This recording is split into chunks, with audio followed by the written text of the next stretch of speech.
Welcome back to Network Africa. We continue our coverage of weather on the continent. The Harmattan season is in full gear here in Nigeria.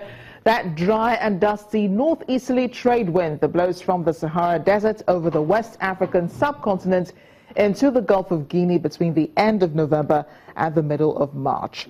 The Harmattan affects almost everything from skin to visibility for airlines who have to cancel flights for safety reasons to the increase of infections. In fact, health experts say there will be an increase in the number of people coming down with cold and cough and possibly the outbreak of viral infection, commonly referred to as flu.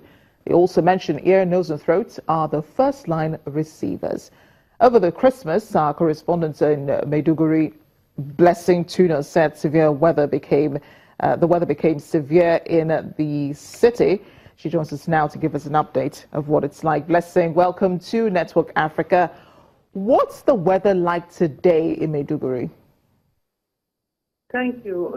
Today is a very sunny day in Maiduguri, but then since the middle of this month, the weather has fluctuated between 29 to 32 degrees Celsius like that, and then it will drop to as low as 13 in the night and early in the morning, and it's usually very dusty. We've experienced a number of cancellation of flights here, but then as of today is very sunny. It's a very friendly weather today.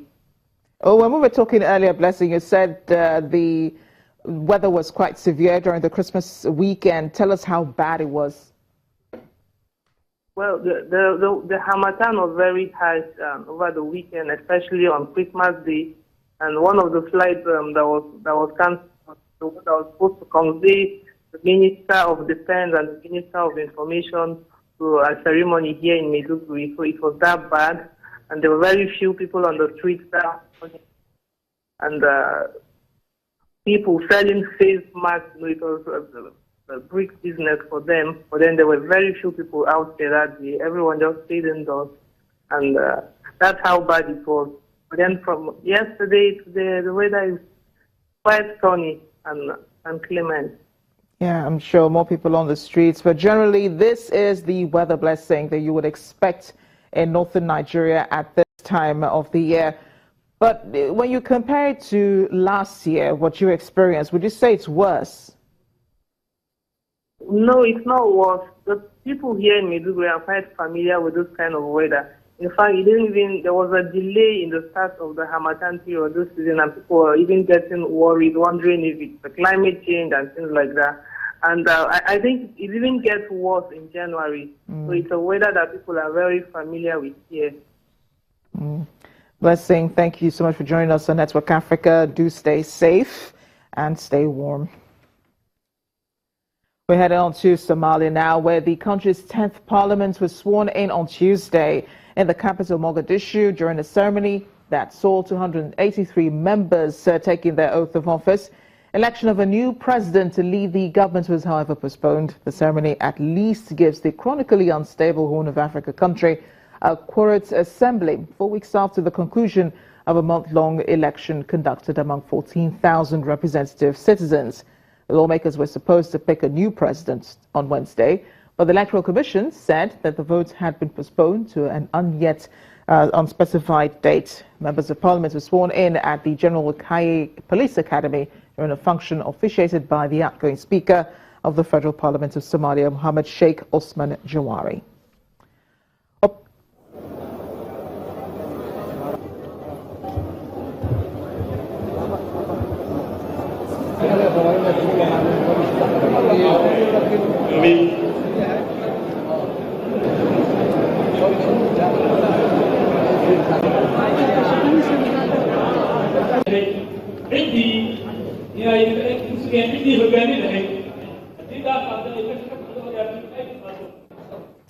That's just a glimpse of the parliament in Somalia during the swearing-in on Tuesday. President Vladimir Putin says Russian flights to Egypt will resume soon. This was made known during a meeting between the two earlier today. Flights to Egypt from Russia were suspended after a Russian plane crashed into the Sinai Desert in October 2015. Islamic State said it brought down the plane with a bomb smuggled inside a fizzy canned drink.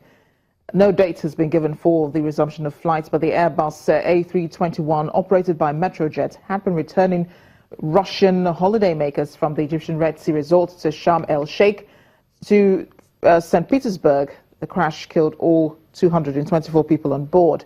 Russia and Western governments said a bomb had brought down the plane, and President Abdel Fattah al-Sisi later said the cause was terrorism. Investigators are yet to confirm this.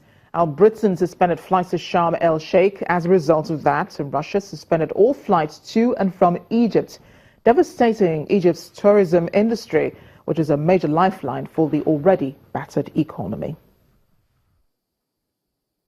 Uganda will expand the major road linking its capital Kampala with Rwanda after signing a deal today for $151 million.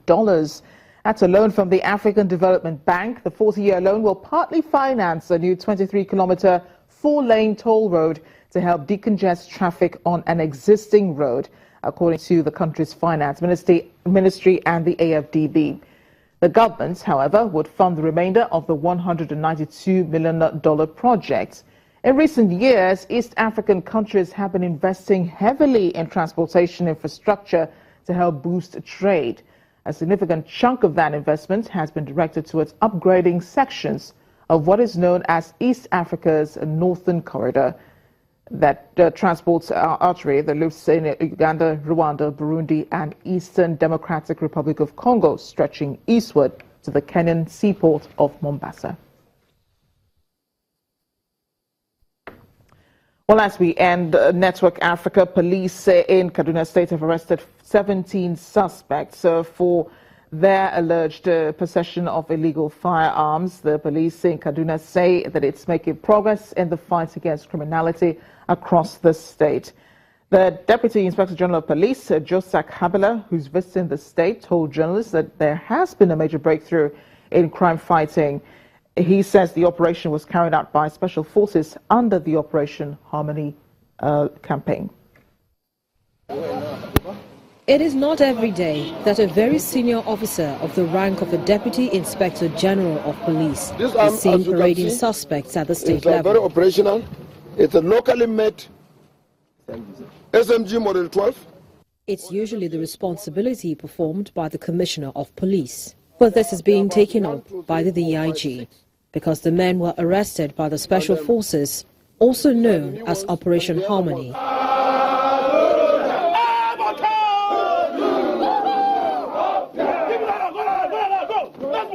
Comprising of men of the EOD unit, Anti-Terrorism Squad, and Operation Yaki.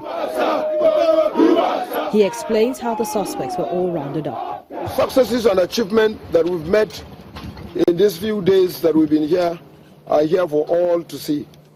Therefore, positioning vehicles on the express and position vehicles in communities have led to the arrest of these personalities, each of them with their own crime. The DIG says there is more to come, and he encourages his men to go after the criminals. We have an intelligence response team that is very, very handy, that is right out here. We have also the Federal Intelligence Bureau, who also sniff for intelligence, and like I told you where we went, and like I told you that before we open our mouth to talk to you, we would have gone to see what exactly is there. Even as the villagers who were attacked by the suspects lament their ordeal, the National Emergency Management Agency is making efforts to provide them interim relief. That's Network Africa today. Thanks for watching. I am Amarachi Ubani.